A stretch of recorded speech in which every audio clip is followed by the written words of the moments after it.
The skies over Kalen 5 were a symphony of static and flame, the kind of apocalyptic mess only joint operations could truly perfect.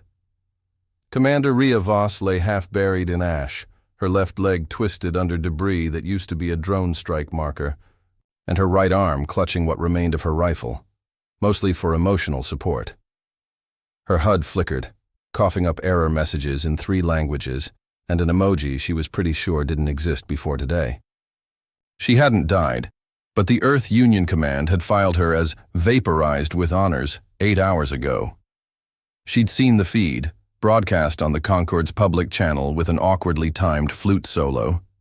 That was the moment it truly hit. Her.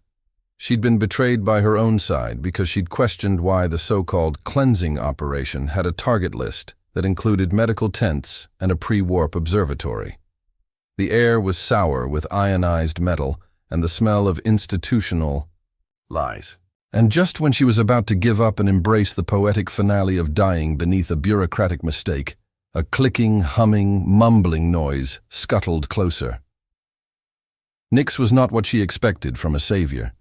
He had the basic shape of a crab, if the crab had tried cosplay as an octopus with glow sticks taped to its head. You're still blinking. Excellent. That lowers the post-mortem paperwork ratio by, well, anyway. He shuffled forward, dropping a small med drone on her chest like a paperweight. You are Rhea Voss, yes?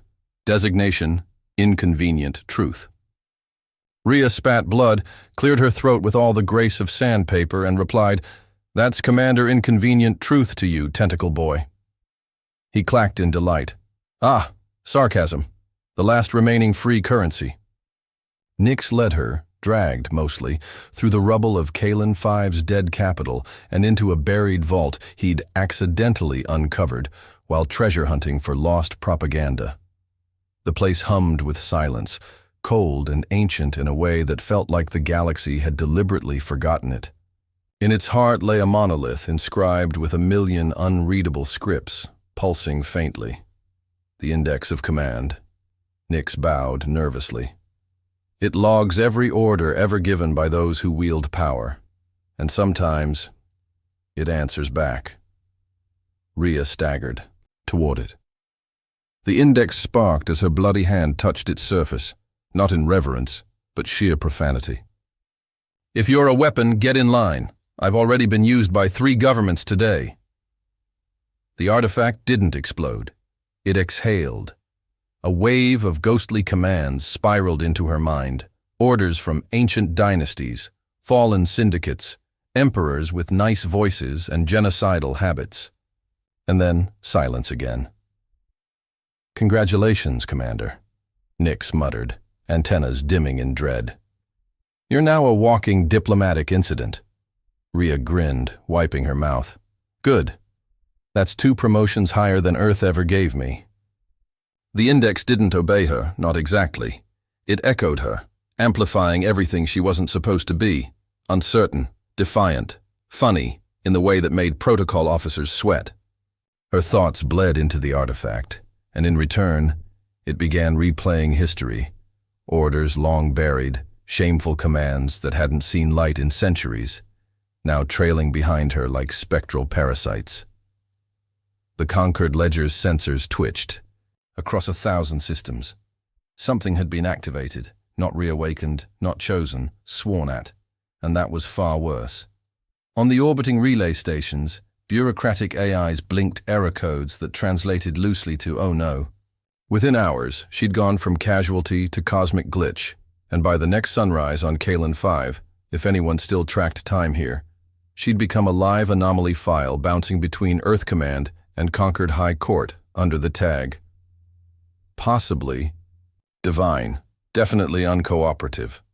As Nix patched her up with med scraps and terrified optimism, Rhea stared at the now glowing index in the corner of the vault. So, let me get this straight, she murmured. This artifact has the chain of every order ever given, ever obeyed, ever enforced. Nix nodded nervously. And now it's bound to me? Another nod. She squinted. Right. So, hypothetically, if I told it to go screw itself with a space shovel, Would that create a paradox, or just hurt its feelings? Nix hesitated. Yes. Outside, storm clouds of politics and panic gathered. Civilizations twitched. Sectors rerouted ships. The Concord began sacred contract audits. Earth issued a vague press release promising to investigate the situation thoroughly, while quietly deleting her personnel file. None of that mattered to Rhea Voss, who finally stood up on shaking legs, armor scorched and mismatched, grinning with every cracked tooth still left in her head. "They thought I was dead," she said, tapping the index. "Now they're gonna wish I'd stayed that way." And with that, she walked out into the wasteland. Not as a savior, not as a rebel, just as the most dangerous thing the galaxy hadn't prepared for. A woman with nothing to prove, nothing to lose, and an artifact that wouldn't shut up. News of the index's activation didn't spread. It detonated. Within 72 standard hours, a dozen conquered high priests of protocol had suffered collective microaneurysms, trying to interpret the artifact's new bearer not through prophecy, but through audit trails. Meanwhile, somewhere in the neutral zone between Concord and Earth territories, Rhea Voss limped into orbit around Deltras 9 aboard a stolen salvage shuttle that coughed every few minutes like it resented being alive. Nix was in the pilot's chair, tapping commands with 6 different limbs, mumbling in a mixture of historical footnotes and genuine panic. "You know, Rhea," he chirped, "statistically speaking, it takes 3 recorded miracles to qualify for sainthood. You've already caused 2 riots and a diplomatic recall in under a week. 1 more, and we can get matching robes." She didn't laugh. Not out of humility, but because her ribs still felt like a boardroom got drunk and held a cage match inside them. They were heading to a Concord summit, of all places. Underneath one of Nix's many cloaks was a forged faithbroker's ID, a shiny, ridiculous title reserved for spiritual accountants who negotiated the will of divine algorithms. Rhea didn't bother disguising herself too well. Anyone smart enough to spot her wouldn't live long enough to file a complaint. The index pulsed at her side like a migraine with delusions of grandeur, recording her heartbeat and translating it into diplomatic irregularities.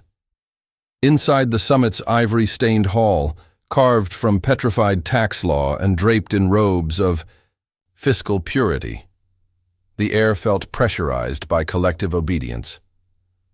Delegates from 20 systems bowed their heads as the voice of protocol, a towering AI avatar clad in ceremonial fine print, glided onto the central dais.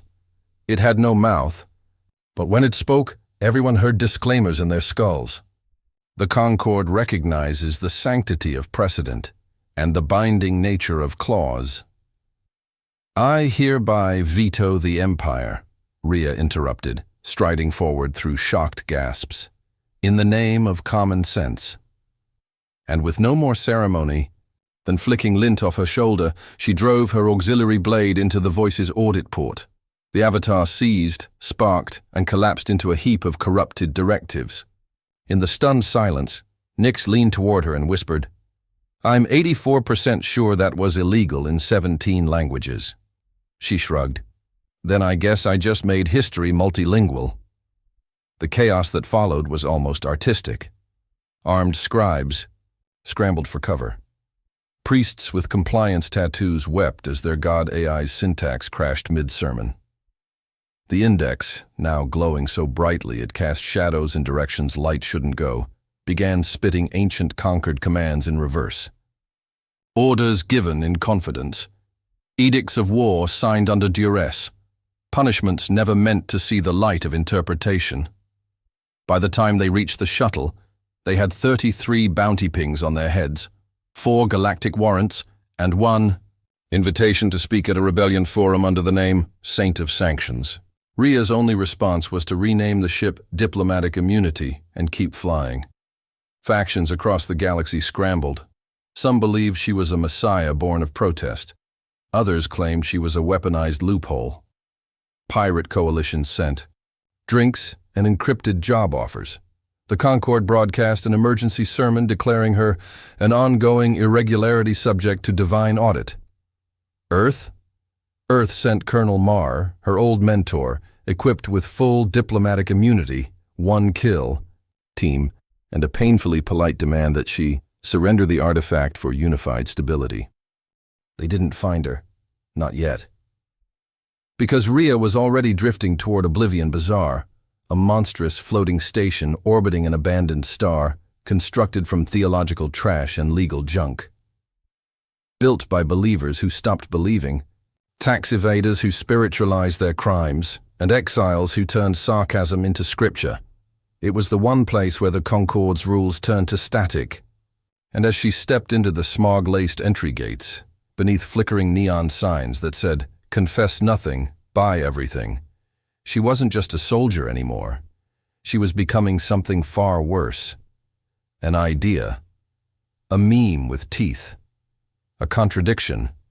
Wrapped in defiance and powered by the belief that the only sacred thing left in the galaxy was the ability to say no and laugh while doing it. The Oblivion Bazaar wasn't on any star map because maps required permission, and permission was against the rules here. It floated in the husk space between expired treaties and forgotten war zones, built from cathedral husks, broken megacorps, and retired dreadnought hulls that now sold noodles. As Rhea stepped through its choking incense fog, wearing armor stitched, together from Earth, Conquered, and at least one pirate syndicate's dress code, the index pulsed at her hip like a smug parasite. Nyx waddled beside her, antennae twitching at every new theological scam on display. Merchants selling indulgences for sins not yet committed, bounty pre-orders on crimes of future intent, and vendors hawking relics like Saint Bootlegs. Blessed grenade. But it was the people that mattered now. Rumors had outrun her ship. By the time she reached the central amphitheater, exiles, rogue AIs, pirate barons, and at least one very confused diplomat on spiritual sabbatical had already gathered, expecting some divine decree or rebel manifesto. What they got instead was Rhea Voss standing atop a broken council table, tapping her boot against the surface as if daring it to collapse under her sarcasm. She activated the index, not in broadcast mode, but edit mode, a feature nobody knew. Existed until she screamed at it 3 nights prior during a migraine. Its blue light crackled, flaring in jagged bursts, projecting command strings and war edicts from ancient epochs that floated like ghosts behind her. And then she began her own index entry. I am Rhea Voss, former soldier, former believer in chain of command, current pain in the ass of every power structure listening. Here's my command. Don't obey, don't comply, question, interrupt, embarrass, refuse, loudly. She didn't shout it. She whispered it, like a threat and a prayer, and it echoed anyway, bleeding into every comm channel the bazaar's pirate satellites could hijack. Whole factions heard it, and some didn't just hear, they felt it, like a bad memory reactivated. That was the index's true power. It didn't just record obedience, it amplified doubt. Rhea didn't ask for followers, she made it impossible to follow anyone without choking on the weight of your own complicity. Within days, skirmishes flared across fringe colonies as former enforcers turned into saboteurs. Dead ideologies twitched back to life, not as governments, but questions painted on walls in anti-code. Diplomatic envoys defected mid-speech. Ex-Concord priests denounced the sacred audit. Even Earth's sleek propaganda drones struggled to spin it fast enough. Colonel Marr arrived on Ether Verge 2 hours too late to intercept her, instead finding a terminal with a postcard duct-taped to it. The front showed Rhea giving a middle finger while holding a flaming contract. On the back, to whom it may concern, you trained me better than this. Sincerely, your systemic failure. Earth Command issued a formal sigh. The Concorde, less creative, more petty, announced she was now classified as cultural interference. Event Alpha, an official heresy with a matching bounty and a bounty clause labeled "Do not record last words." Meanwhile, Rhea and Nyx drifted between hideouts, their signal a virus that grew by parody. Bootleg sermons featuring her speech were remixed into protest songs. One pirate crew tattooed her whisper onto their captain's spine in binary.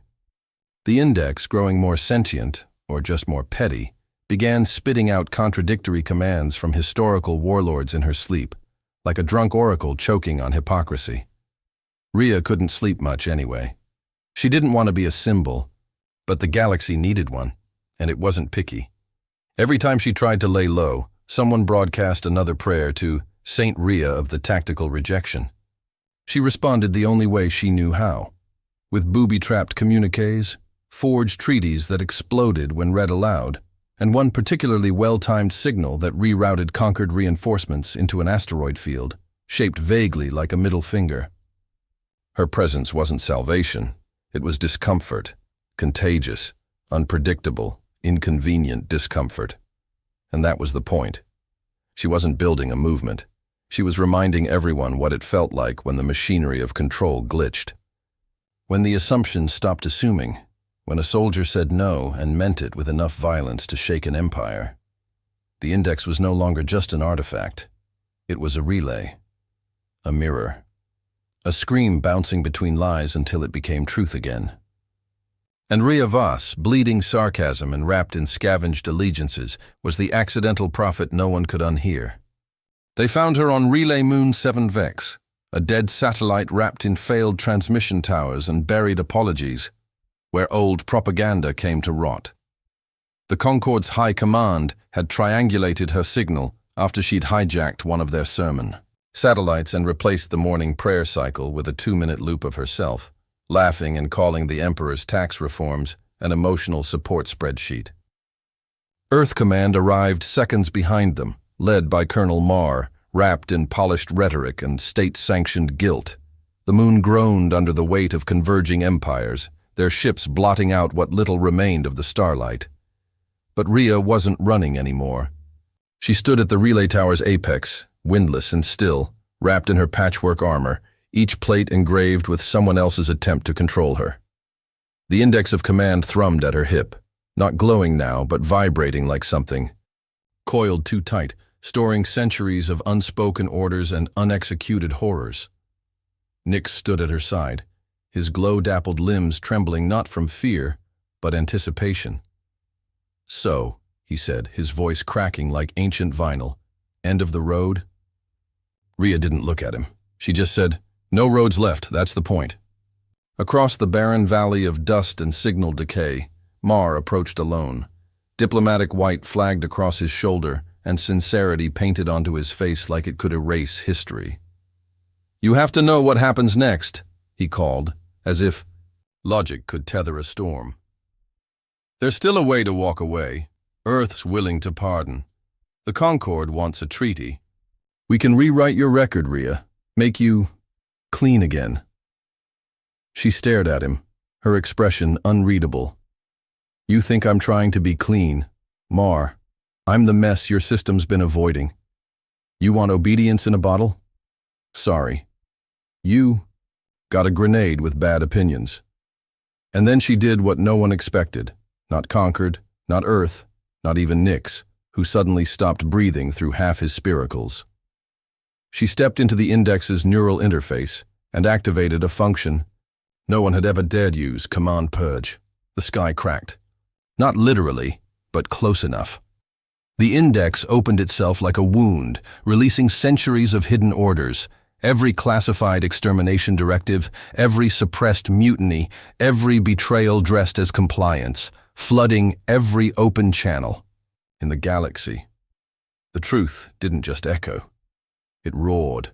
Entire planetary governors collapsed under the shame of their own signatures. Military fleets powered down without being fired upon. Crew unable to function under the weight of knowing what they'd really enforced. The Concord's theological command structure shattered not in fire, but in embarrassment. Senior archivists self-immolating their databases out of panic, priests weeping as their sermons were shown to be rewrites of torture protocols with metaphors. Colonel Marr dropped to his knees, his helmet clattering on the ground beside him. His voice cracked. "You've doomed everything." "No," Rhea said calmly. "I've undone everything. Doom was what we were living in. This is daylight." She turned to the index, its casing now twitching and unraveling as if trying to escape itself, and lifted it over her head. It pleaded with her in 1,000 voices. Some were hers, some weren't. All were terrified. "I'm not your chosen," she whispered. "I'm just the last one who refused to listen." And she hurled the artifact into the core of the relay moon. It struck with a sound like memory breaking. The index shattered, not into shards, but into data, vaporized into subspace and scattered across the galactic net like radioactive confession. The resulting pulse knocked out every command hierarchy for 8 minutes. In that time, 12 colonies declared independence, 5 assassination attempts were voluntarily abandoned, and at least one marriage proposal was answered with, "Finally." Rhea fell to her knees, spent, her mind finally quiet after weeks of screaming silence. Nyx caught her as she collapsed, mumbling something about statues and sarcastic sainthood. But she was no martyr, no myth, just a woman who'd survived long enough to say no with enough precision to matter. And as the galaxies reeled, recalibrating power structures, redrafting meaning and discovering that sarcasm might be more dangerous than warheads, the story of Rhea Voss spread, not as gospel, but as a virus of refusal, a living contradiction that broke systems not with armies, but with questions. And somewhere in the wreckage of the relay moon, among broken sermons and shattered orders, her last message echoed one final time: "Obey less, live louder."